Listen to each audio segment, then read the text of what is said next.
Dhamma sermon based on Dhaniya Sutta. Dhaniya Sutta is actually available in Sutta Nipata. Sutta Nipata is one of the books available in Khuddaka Nikaya. There are certain short discourses are collected together, and Sutta Nipata especially very interesting because most of the authentic teachings are there, and most of the very early Buddhist teachings are fairly collected there. And very interesting suttas that most of us are quite familiar with, say Karaniya Metta Sutta, Pasala Sutta, and then Ratana Sutta, Mangala Sutta. All these very popular suttas are available in this Sutta Nipata, and they later extracted towards the Pirithpota and all these things. And actually the original source is the Sutta Nipata.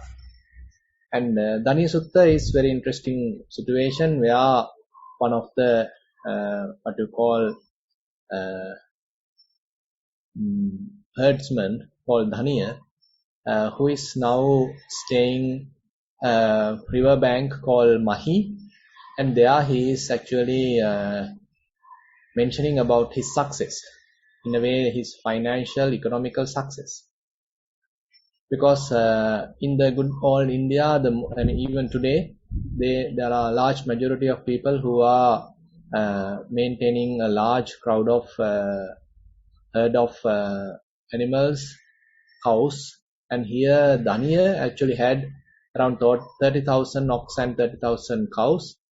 So basically that's a large number. So that indicates his wealth. That indicates his richness. And their typical behavior is during the rainy season, they stop wandering. What they do is they find out a very safe place where water is available, but at the same time not being affected by the flood, and they build huts for their own living as well as for the cows to safely live. And because the rainy season is quite strong, and they want to basically cover the rainy season safely. Now at this instance, Dhaniya actually was doing that, and he actually has found what you call Mahi, the river called Mahi, and there he and his group actually have built many places, many dwelling places, and they are living there. And at the same time, there are some safe places prepared for the cows and bulls, and again their huts are properly sheltered. Again, all the cows are milked, and enough water and everything is available. Fire is also available. So now he is basically in a very safe, comfortable situation. Now with that, actually Dhaniya get some sort of a happiness, what we sometimes call as Atti Sukha, Bhoga Sukha, Anana Sukha. So these are the type of happiness that Buddha explained a successful householder can experience. When he feel that I have something, I have wealth, I have worked hard, so as a result of that, I am able to accumulate fair amount of wealth. So with that, he get some sort of happiness. And on the other hand, he is not in debt to anyone, so he is a free person, so not in debt. So that also makes him happy. And on the other hand, he has enough food to eat, and his wife, children, and everything is quite well. So therefore, the Bhoga Sukha is also there. So likewise, this Dhaniya is quite happy about his present situation. Therefore, he is now making a very interesting verse mentioning about his success. And now it is about to rain, and so he kind of make a challenge to the rain, telling now I am doing well and everything's done, everything's well. So if you want, you can rain. So this is a kind of a very interesting dialogue that going through. And anyway, this Dhaniya's verse being heard by the Buddha from far away place, and Buddha understood this person, Dhaniya and his wife, actually have the potential to become arahants. On the other hand, if they stay like this for a long time, no soon that they'll be subjected to flooding and ultimately they all get killed. So therefore Buddha intervened, and when Dhaniya is uttering these exclamations about his success, Buddha go from the sky and he give a kind of a answer to Dhaniya more from the spiritual perspective. Dhaniya is talking from the economic point of view, the mundane life, the household life, and Buddha talks about the spiritual life. So therefore, it's a very interesting conversation. Dhaniya is speaking the success of economy, success of family life, household life, and Buddha talks about the success of spiritual life. And as we discussed last time, even though some people are spending luxurious household life, they still sometimes have the potential to get enlightened, potential to lead a spiritual life. So that the seed of enlightenment, seed of spirituality are available in certain people. So when Buddha preaching this Dhamma to Dhaniya, so that actually has triggered that potential in Dhaniya. And not only in Dhaniya, even his wife had the potential. So Buddha's teaching, the way Buddha prescribed, the way Buddha described his teaching is quite interesting, and Dhaniya and his wife was listening to the Buddha's answers, and they actually got really interested, inspired by the Buddha's teaching. Now we have come to the level of number 28, or actually we have spent around 10 verses so far. Now we can go to the 11th sermon, 11th verse. So here Dhani is telling like this: Kila nikata asampavedi dama munjamaya nava susantana nahi sakhinti dhenu papi chetung atache pattayasi pavassadeva. Now you can understand that they are the agricultural setup. They are maintaining a large amount of cattle, herd, cows, bulls, and in order to properly save them, protect them, guard them, so they are using stakes. Those are properly planted on the ground. And now cattle, herd, bulls and cows are all bound to those strong stakes, and therefore they can't wander. So everyone is properly put together, and now is in a pretty good situation. And again, the rope, nowadays we are using ropes, but in those days they are using a kind of grass called munja grass, so using which actually they have prepared the ropes, and those are being used to bind the cattle, then the cows and the bulls to those stakes, and those are pretty strong and they are well done. So Dhani is explaining, their proper situation.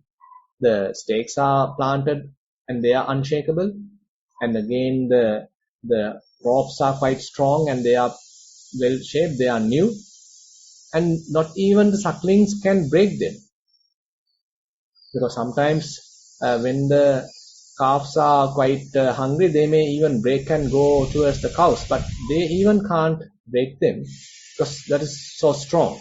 So therefore all the cattle, then the bulls, cows are well safe. Therefore if you like, you can train. So this is the kind of the verse that Dhani is telling.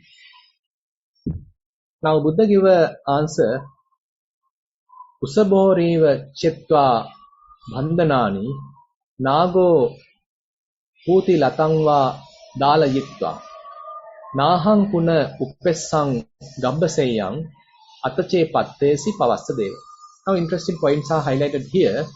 Now Dhaniya is actually explaining how the bonds are being done, and his bonds are quite strong. So bulls, cows, they can't go out of it because the bonds are pretty strong. Now Buddha mentioned how he has broken the bonds, how he has cut through the bonds. you can recognize how Buddha is putting the spiritual perspective into the picture. Dhani is talking about the strength of the bonds. Buddha is talking how he has cut off the bonds, cut through the bonds, broken the bonds. Like a bull, I have cut through the bonds. And again, like an elephant, he has sundered the rotten creeper. Now, different creepers are there. There could be strong, but Buddha completely destroyed those creepers. The creeper is a synonym for tanha, tanha lata. Tanha is a female term, and the creepers craving is completely sundered, completely removed. And again, nahang puna upessang gabbaseyam. So Buddha mentioned that he will never come again to this world. He will never come to the human birth again. And he put it very beautifully here. I will never again come to the bed of the womb. Now we all as human beings born in mother's womb. And that is what we call as gabbaseyam.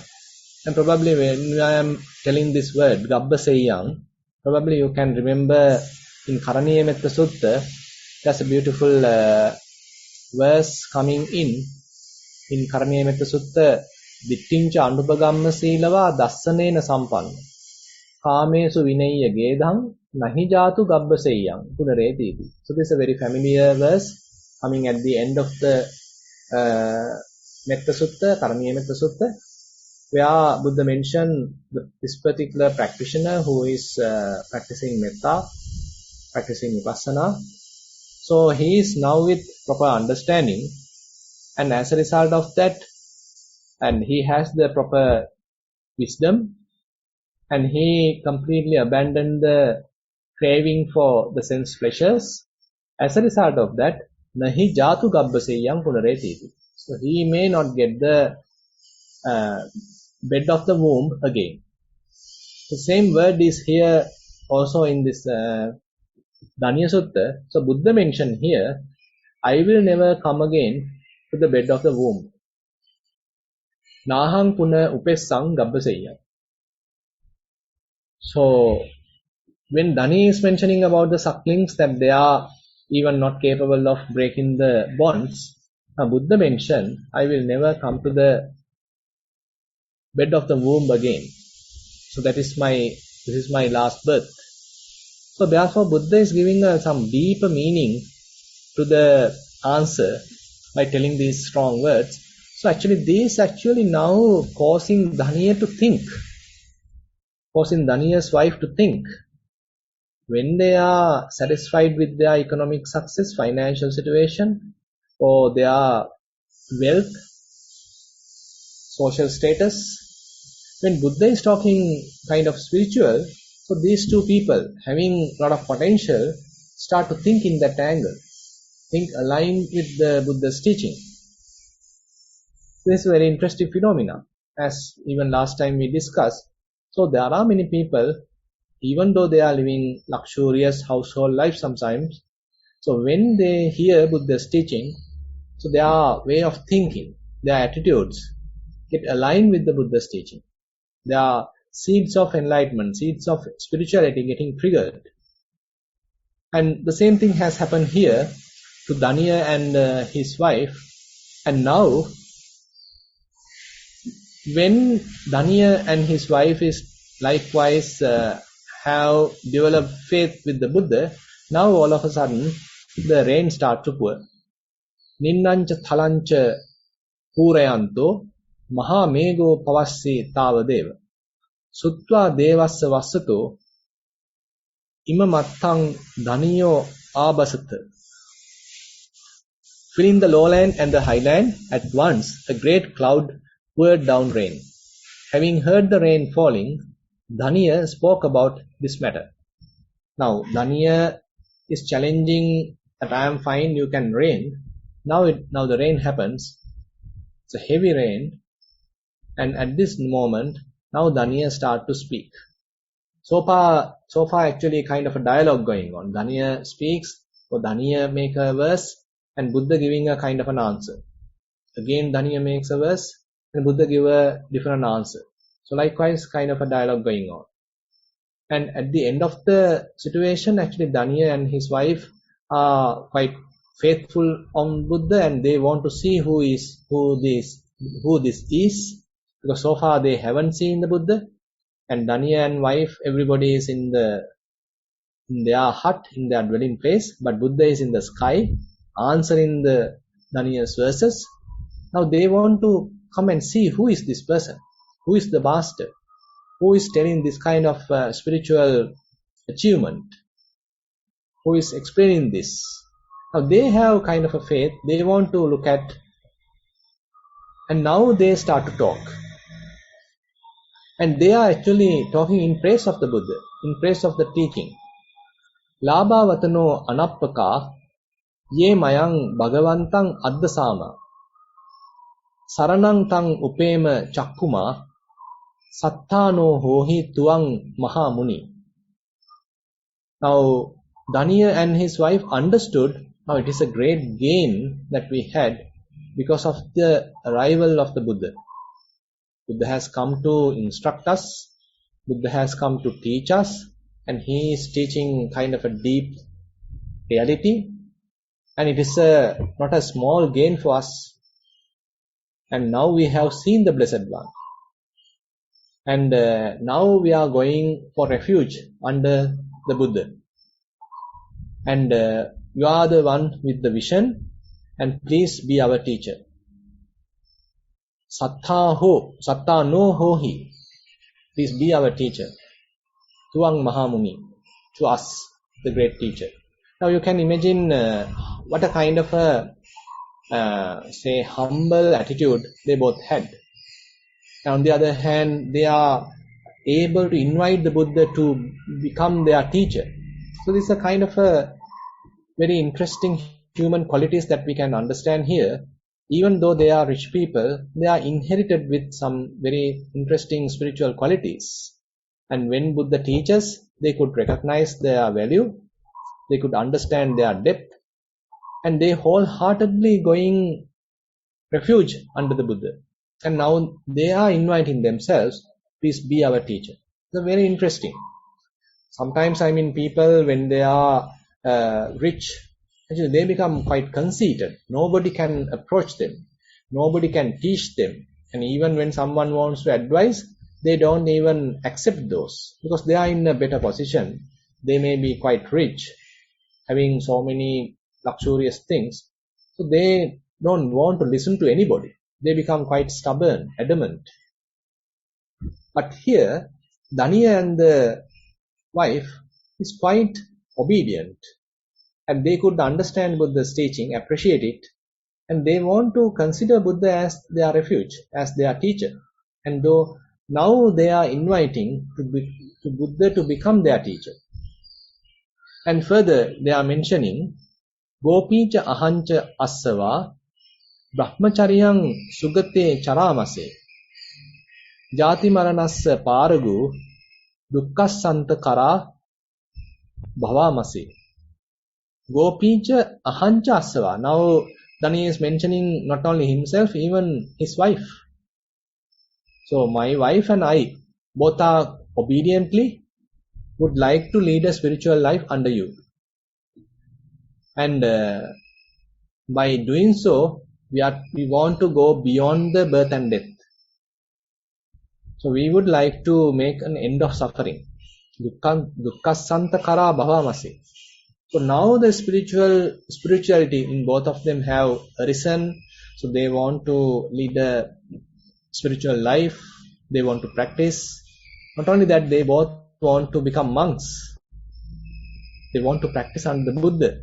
They want to live a celibate life and completely end the suffering. So you can imagine how a kind of a radical change has happened in these two people with Buddha's teaching.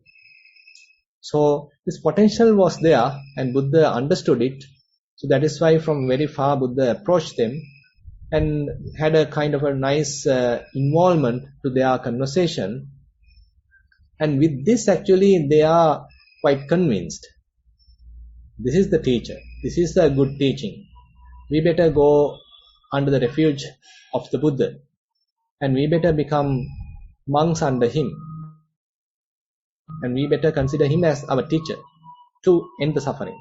So this is very interesting change has happened in these two people, and later actually they both became monks, monk and a nun, and they actually became arahants, and we can cover those things next time. So therefore we can understand how two rich people have gone forth and take refuge on the Buddha, the Dhamma, the Sangha, and came to the practice. So with that, I like to conclude today's Dhamma sermon. Now I like to open the session for questions. I'm sorry, Bhante. Currently there are 3 questions. Just give me a second. Question number 1 of 3, mindful sitting. Dear Bhante, due to multiple reasons, I could not practice walking and sitting during the last 1 year at all. I used to practice daily and participate in retreats before COVID. Now when I try to practice, I don't find any issues with walking. I can establish mindfulness without much effort and continue for 1 hour. When I do sitting, mindfulness on breathing, initially the mind settles while in and out noting is going on. And when it becomes subtle and about to disappear, before establishing mindfulness without the breath, various thoughts float in. I get agitated and thrown back to the gross breath again. This happens again and again throughout the 1 hour. Breath becomes very subtle, I get distracted, and then breathing becomes gross again. It seems like an ideal scenario to observe the underlying cause which topples the calming down process. I know if I keep practicing, this will get fixed based on my past experience. I want to check with Bhante if I should use this opportunity to observe the underlying causes which prevent establishing mindfulness without an object. With metta, that's the end of the question. Sorry, Chatu, I got left out. Can you repeat the question? Yeah, no problem. So, question number 1, mindful sitting. Dear Bhante, due to multiple reasons, I could not practice walking and sitting during the last... Bhante is still there? Yeah, sorry. I could not practice walking and sitting during the last 1 year at all. I used to practice daily and participate in retreats before COVID. Now when I try to practice, I don't find any issues with walking. I can establish mindfulness without much effort and continue for 1 hour. When I do sitting, mindfulness on breathing, initially the mind settles while in and out noting is going on. And when it becomes subtle and about to disappear, before establishing mindfulness without the breath, various thoughts float in. I get agitated and thrown back to the gross breath again. This happens again and again throughout the 1 hour. Breath becomes very subtle, I get distracted, and breathing becomes gross again. It seems like an ideal scenario to observe the underlying cause which topples the calming down process. I know if I keep practicing, this will get fixed based on my past experience. I want to check with Bhante if I should use this opportunity to observe the underlying causes which prevent establishing mindfulness without an object. With metta, that's the end of the question. Yeah, actually, as you have correctly mentioned, so you can make use of this opportunity to check the underlying tendencies. By the way, in order to do that, you need to have a fair amount of mindfulness and clear comprehension. Otherwise, what happens is, if your mindfulness is weaker, when you are trying to observe the mind, ultimately you become a victim of various emotions, various thoughts, etc., etc. So that is the kind of a disadvantage we have. But on the other hand, if you have a fair amount of mindfulness, strong mindfulness and clear comprehension, then actually you can safely handle the situation.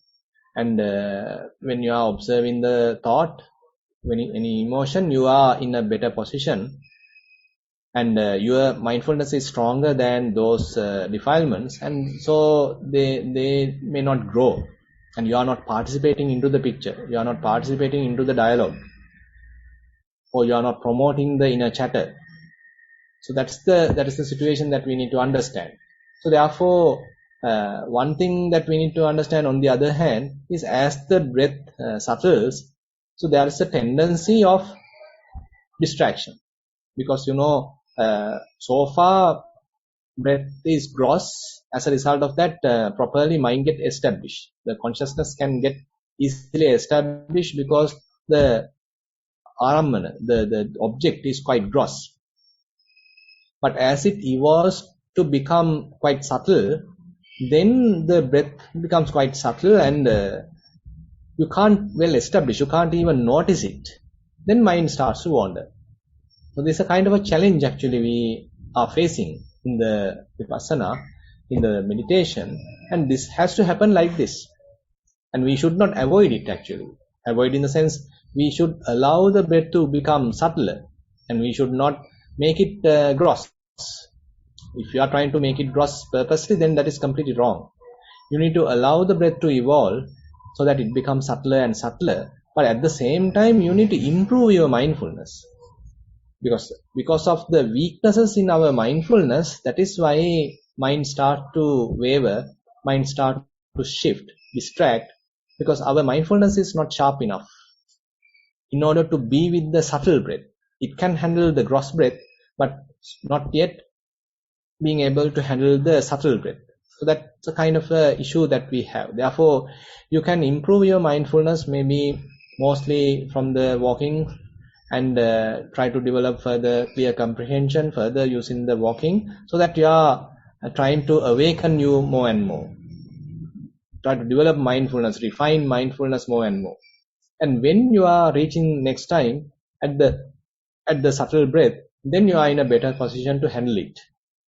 So therefore, just take it as a challenge, understand what is really happening, and you can praise yourself, yes, I can handle the gross breath now, but still I am not capable of handling the subtle breath. Let me develop myself, let me refine my mindfulness, sharpen my mindfulness, so that I can even handle the subtle breath. Later, when you are able to handle it, then the mind may not wander, and you have sharp mindfulness and clear comprehension. And at the same time, that makes you capable of observing even the various tendencies in your mind, various habits in your mind, thoughts in your mind, then you are in a better position. Yeah. Question number 2 of 3. This one is mindful walking. Venerable Sir, my walking path is about 30 steps, and I start focusing on the sensations on the soles of my foot. I can observe sensations such as weight and pressure on the various parts of the soul, hot, cold nature, and how they vary across the soul. After about 15 to 20 rounds of continuous focus, I start feeling very strong sleepiness. My walking speed slows down, and I don't feel the sharp sensations anymore. I feel walking like a drunk man, sleepishly in slow motion, or maybe someone in a coma dragging the feet. The sleepish behavior continues until the bell rings, sometimes very intensely and sometimes in a mild manner. Much merits for your advice. With metta, that's the end of the question. Yeah, and when you actually reach this state, you can stop walking, just try to stand up, or you can even sit and allow the mind to settle, because now you are reaching a state where walking is somewhat gross for this experience. The mind is become fairly refined, and mind wants to stay concentrated, but without allowing it to further settle, further concentrate, further calms down. If we do walking, then it is not appropriate. So better, once you understand, okay, mind wants to rest now, mind wants to take a kind of peaceful stay, mind wants to become still, then facilitate that. You can simply stand still, and you can simply watch how mind is settling. Maybe it is settling to your whole body, maybe started to recognize various phenomena, various sensations throughout the body, or you can comfortably sit and allow the mind to settle. Actually, you don't need to do anything but allow the mind to settle. So then mostly mind may settle, mind may collect to the body, mind may settle into the moment. So likewise, we need to recognize different shifting of our meditation, or phase shifting of our meditation, and appropriately we need to behave. So we go to the walking path, and at that time mind was in a little untamed situation, but with the practice now mind becomes subtle, tamed, and again now is very much like it want to take a rest. So give the rest, allow it to settle, allow it to concentrate, allow it to very really be with the body. So that would be more appropriate than forcefully driving yourself in the walking. Question number 3. I think this might be the last one. General question. Dear Bhante, is it true when one is practicing mindfulness regularly and diligently, that time period in meditation becomes a conducive environment to get rid of bad karmic effects? Much merits for your service and for this program. With metta, that's the end of the question. It can be, because in the mindfulness practice we are having a better position to understand about ourselves, understand various trends, and understand our various emotions, intentions, and we are in a more conducive environment to handle any situation. Now say for example, there is a kind of a kamma that going to give fruit, but now you are quite mindful, and when this particular kamma bearing fruits, so you can handle it. You can actually, if it is getting sort of emotional and you are going through some hardships, but you can manage it. So because you are mindful, this kind of a situation is going on. Assume that someone is blaming you. Suppose it is because of past karma. So rather than immediately reacting and spoil the situation, so you can understand, okay, I didn't do that, even though this person is blaming me, shouting, but I didn't do it. But it could be due to some past karma. So now you take that kind of understanding. So without reacting, you can allow the thing to settle. You are now being patient, and you allow the past karma to fade away. So therefore, it is not that just because of mindfulness that the past karma is fading away. Rather, because of mindfulness, we have a better understanding. We know how to handle the situation.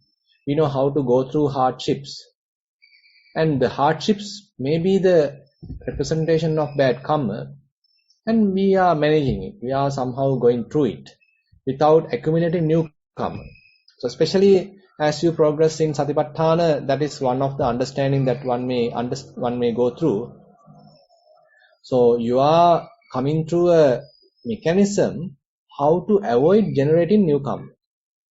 Say for example, in Chittanupassana, say if there is a thought of anger coming to your mind, typically what happens is, so we promote it, we start to think that I am correct, he is wrong. We promote this kind of anger in our mind. Then ultimately we start shouting, we start quarreling, arguing, and all sorts of things. So then we accumulate karma. But on the other hand, suppose when you are becoming more and more mindful, anger may arise. Still the anger might arise in your mind, but you recognize it. You are not promoting it now, but it is now under check, under the supervision of the mindfulness. Now it can't grow abruptly, it can't grow overwhelming you, overpowering you, so it may start to fade away. So now you are not immediately reacting, you are not emotionally reacting. So the possibility of arousing new karma, generating new karma, is you are nullifying, you are cancelling. So therefore, one is understanding this kind of a mechanism, how to prevent new karma being generated. And again, you are not unnecessarily getting involved. Even to any kind of a situation, you are participating on invitation. You are participating, understanding that you are the one which is required to do it. Otherwise, you simply mind your own business. You're not getting involved unnecessarily. You're not putting your hand. So likewise, you are maintaining kind of a safe approach without unnecessarily getting entangled, involved, but simply maintaining a mindful approach.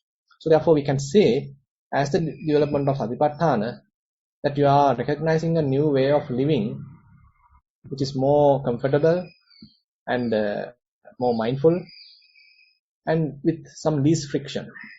Yeah. I don't think there's any more questions. Oh wait, there's a response. I think it's to that question. It says, Bhante, could the restlessness be a result of karma? Can be.